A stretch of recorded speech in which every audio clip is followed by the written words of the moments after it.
El examen físico es, por definición, una evaluación sistemática del cuerpo del paciente. Su objetivo principal es utilizar técnicas específicas para que podamos obtener datos objetivos. En esta clase hablaremos de dos formas de hacer el examen físico. Una es cefalocaudal, es decir, realizando la evaluación desde la cabeza hasta los pies. Y otra es por sistemas, es decir, evaluando detalladamente por agrupaciones funcionales, como el sistema cardiovascular, el sistema respiratorio, entre otros.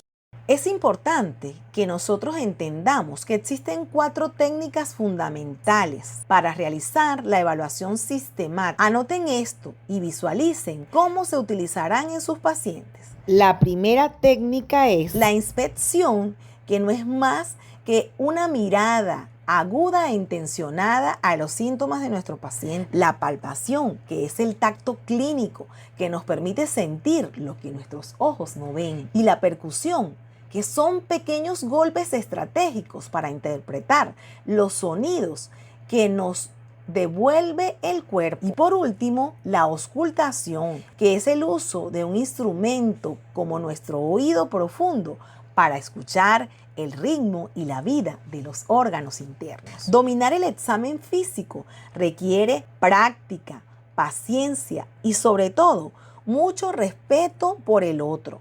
Recuerden que una valoración de excelencia es lo que nos permite identificar lo que realmente necesita nuestro paciente para sanar.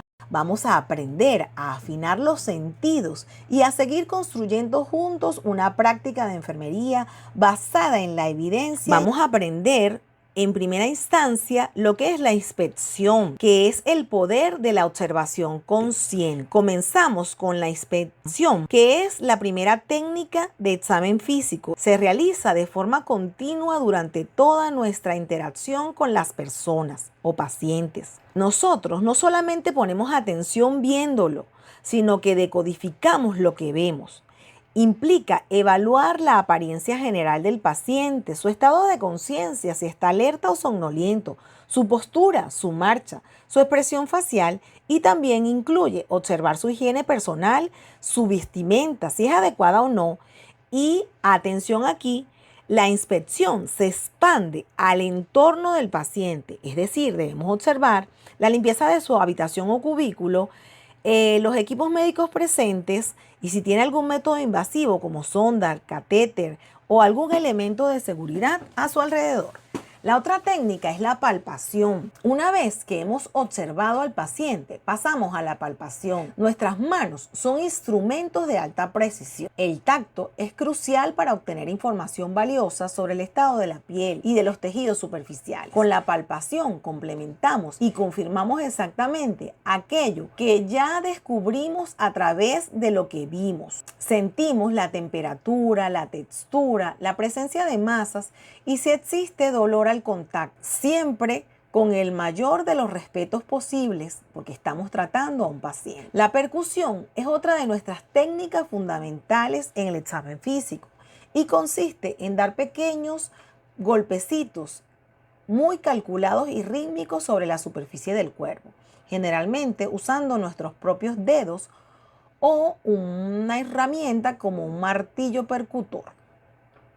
Al percutir el cuerpo nos devuelve un sonido. Si es debajo de donde hay aire, como por ejemplo en los pulmones, sonará hueco, lo que llamamos resonante. Si hay un órgano sólido, como el hígado por ejemplo, el sonido será seco o mate. Pero no se preocupen porque poco a poco vamos a ir afinando este instrumento y esta manera de valorar a los pacientes. Como último método tenemos la auscultación, que es un viaje sonoro interno. Finalmente, para la auscultación, utilizamos el oído para escuchar e interpretar las señales sonoras de nuestro paciente. Generalmente nos apoyamos en lo que se llama un estetoscopio para magnificar estos sonidos internos, como por ejemplo el latido rítmico del corazón o el flujo saliendo y entrando hacia y desde los pulmones. Los movimientos del sistema digestivo también se pueden auscultar y Para ello hay que guardar absoluto silencio en la habitación para poder escuchar la vida que fluye dentro de nuestros órganos. Para recolectar los datos de forma excelente necesitamos habilidades de comunicación, pensamiento crítico y conocimientos científicos, destrezas técnicas y observación. Y por supuesto, lo más importante es una actitud profesional de respeto absoluto, confidencialidad, ética y mucha paciencia con quien sufre. A partir de conocer las técnicas como inspección, palpación, percusión y auscultación, podemos ir haciéndonos un mapa, porque necesitamos patrones para poder comparar y necesitamos orden para ser eficientes y brindar un cuidado de calidad. Por eso, el examen físico es una evaluación sistemática en la que no solamente tocamos y observamos al azar, sino que ponemos todos nuestros sentidos para así de una manera inefable poder organizar nuestro examen físico y detectar cuáles son las necesidades de los pacientes. Entonces, hay, como les dije antes, dos maneras de hacer el examen físico. El método cefalocaudal, que es un escaneo continuo. Realizar un examen cefalocaudal significa literalmente evaluar al paciente desde la cabeza hasta los... Imaginen que su atención es como un escáner suave pero respetuoso. Y comencemos observando el estado de conciencia, la expresión facial en la cabeza, bajemos al tórax, luego al abdomen hasta llegar a las extremidades inferiores. Este método le da a nuestra mente una ruta clara y continua, asegurándonos de que ninguna parte del cuerpo se quede sin valorar. Luego tenemos el examen físico por sistemas, que ya este implica una profundidad funcional. Aquí nuestra mente agrupa la información por partes del cuerpo o por funciones en el cuerpo. En lugar de ir por zonas físicas, nos vamos a enfocar en evaluar completamente si el sistema respiratorio, por ejemplo, luego el sistema vascular o sistema cardiovascular, luego el neurológico y así sucesivamente. Este enfoque nos permite conectar profundamente cómo está el funcionamiento en conjunto de órganos específicos. Una vez que nuestra mente está relacionada con de qué forma vamos a hacer el examen físico, vamos a necesitar algunas herramientas, vamos a tener que desarrollar algún tipo de destrezas o habilidades técnicas para que nuestras manos, nuestros ojos y nuestros oídos hagan su trabajo, y nos apoyaremos en equipos fundamentales que debemos saber manejar con precisión, como por ejemplo el tensiómetro y el estetoscopio, que son aliados perfectos para escuchar el ritmo de la vida y medir la presión arterial, el termómetro para medir la temperatura corporal, el oxímetro, el oftalmoscopio, el otoscopio, el diapasón, el martillo percutor, entre otros. Todos estos elementos son de vital importancia y vamos a aprender pues a utilizarlos y a reconocerlos. Es importante que vayamos ahondando en cada uno de estos aspectos, como por ejemplo en la inspección. La inspección entonces es un examen visual, metódico y cuidadoso de todo el cuerpo y de su comportamiento. Hay una inspección que es generalizada, en la que nos hacemos una visión global del paciente y de su estado de conciencia, de su postura, de su lenguaje corporal, de su marcha, de su estado nutricional y del nivel de higiene. También podemos hacer una inspección que sea local o segmentaria, que es un examen físico enfocado en una región específica del cuerpo, como por ejemplo la piel, la boca, una extremidad. Para hacer una buena inspección vamos a necesitar siempre tener una buena iluminación, preferiblemente luz natural, para no alterar la percepción de los colores como la ictericia o la cianosis. Necesitamos una exposición adecuada. Es decir, vamos a exponer solo la parte del cuerpo que vamos a examinar, respetando siempre el pudor del paciente, y esto es muy importante. Vamos a hacer una comparación bilateral, es decir, siempre vamos a comparar el lado izquierdo con el lado derecho para poder detectar asimetrías o desigualdades. La inspección del estado general es la primera impresión clínica que nos da el paciente y consiste en observar una serie de características generales que en conjunto ofrecen una idea clara sobre el estado de salud agudo o crónico y el nivel de bienestar y el estado mental de nuestro paciente. No es una simple mirada, sino es una observación tensionada y sistemática. El estado de conciencia a nivel de alerta, la postura, la actitud, el lenguaje corporal, el cuidado personal pueden ser indicadores de salud del paciente y de su estado mental. El rostro, por ejemplo, pudiera reflejar dolor, emociones o ser característico de ciertas enfermedades. La marcha y el movimiento nos dan indicios importantísimos órganos, y la evaluación visual del peso en relación a la talla nos permite tener una idea de la distribución de su grasa corporal. Tenemos, por ejemplo, dentro del examen físico general, que nosotros podemos hablar del aspecto general del paciente como normopeso o eutrófico, que es un paciente que a simple vista podemos ver que aparentemente tiene un peso adecuado a su altura y complexión. También pudiéramos ver si el paciente tiene una delgadez o una desnutrición, que es la pérdida visible de la masa corporal y de la grasa subcutánea y con huesos prominentes, y en casos severos podemos ver a un paciente como tipo caquéxico, que es extremadamente delgado. También podemos observar en el examen físico general si el paciente sufre de sobrepeso o obesidad, que es el exceso visible de grasa corporal y que nos permite observar si hay obesidad central, es decir, grasa acumulada en el abdomen. Vamos con la auscultación, que consiste en escuchar los sonidos producidos por el cuerpo, generalmente utilizando el estetoscopio para evaluar la función de los órganos como el corazón, los pulmones, los intestinos. En esencia, es una técnica de exploración física que nos permite detectar sonidos normales o anormales que pueden indicar presencia de diversas condiciones. La auscultación se realiza utilizando un estetoscopio para escuchar los sonidos del corazón, los pulmones, los intestinos, entre otras áreas del cuerpo. Y es muy importante para el diagnóstico, ya que la auscultación es una herramienta fundamental en la práctica clínica para diagnosticar enfermedades respiratorias, cardíacas y gastrointestinales. También podemos escuchar los sonidos hidroaéreos, que son los sonidos gastrointestinales.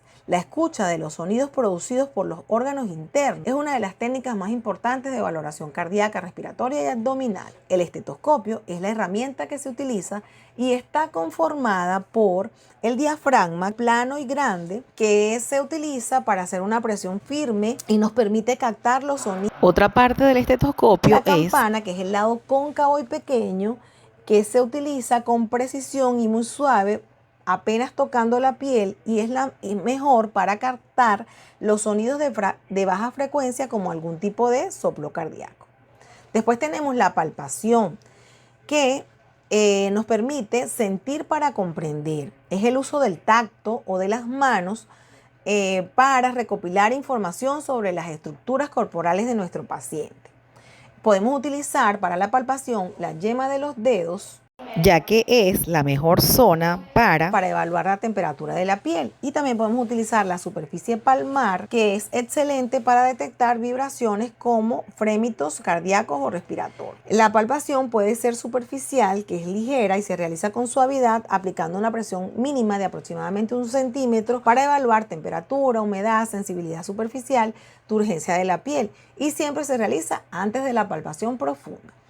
Y la palpación profunda, entonces, es ejercer una mayor presión de unos 2 a 4 centímetros para evaluar órganos internos como el hígado y el vaso, y nos permite detectar masas profundas y su tamaño, y requiere una experiencia y se debe realizar con cuidado para no causar dolor. La palpación entonces nos permite buscar texturas, temperatura, humedad, turgencia, sensibilidad, masas, nódulos o pulso. Antes de tocar al paciente es importante asegurarnos de tener las manos tibias y las uñas deben ser cortas. Y siempre debemos explicarle al paciente lo que le vamos a hacer para evitar que él se tense. En el contexto clínico, la percusión es una de las 4 técnicas fundamentales de la exploración física, junto con la inspección, la palpación y la auscultación, y consiste en golpear suavemente la superficie del cuerpo con los dedos para producir vibraciones sonoras. Estas ondas sonoras viajan a través de los tejidos y el sonido resultante nos ayuda a evaluar las estructuras subyacentes. ¿Para qué se utiliza? Bueno, su objetivo fundamental es crear un mapa sonoro de la anatomía interna que nos permite determinar el tamaño y la forma de algunos órganos internos, como lo son, por ejemplo, el hígado, los pulmones. Evaluar la densidad de los tejidos subyacentes para saber si la zona está llena de aire, de líquido o de una masa sólida. Y detectar anomalías como acumulación de líquido en la cavidad pleural o gases en el abdomen. La técnica de percusión se puede hacer de manera dígito digital o mediada a través de un instrumento. El método más utilizado se realiza a través de la digitopunción, que es decir, utilizando un dedo percutor de la mano dominante y usando movimientos rápidos con los que se golpea la parte del cuerpo que vamos a examinar. También se puede utilizar con algún tipo de instrumento como lo es el martillo percutor. Los sonidos que podemos encontrar en el cuerpo son el sonido tipo timpanismo, que es un sonido similar al de un tambor. La resonancia, que es un sonido claro y hueco, que es como de un tono grave. Y la matidez, que es un sonido sordo, breve y apagado. Y la submatidez, que es un sonido intermedio, más apagado que la resonancia. Es importante que sepamos que el aire es el excelente conductor de los sonidos y genera los tonos más fuertes y prolongados, mientras que los líquidos y los sólidos amortiguan y generan sonidos cortos y apagados. Entonces, en órganos huecos llenos de aire, vamos a encontrar siempre sonidos más timpánicos y resonantes. Y en órganos sólidos, como por ejemplo el hígado, vamos a encontrar sonidos más apagados y sordos, como la matidez y la submatidez. De todas formas, esto lo vamos a ampliar y lo vamos a poder practicar en la medida en que ustedes sepan más de anatomía, de fisiología y de fisiopatología. Esto simplemente es un abreboca para que ustedes vayan teniendo una idea de cuál es este método tan importante de valoración en nuestros pacientes.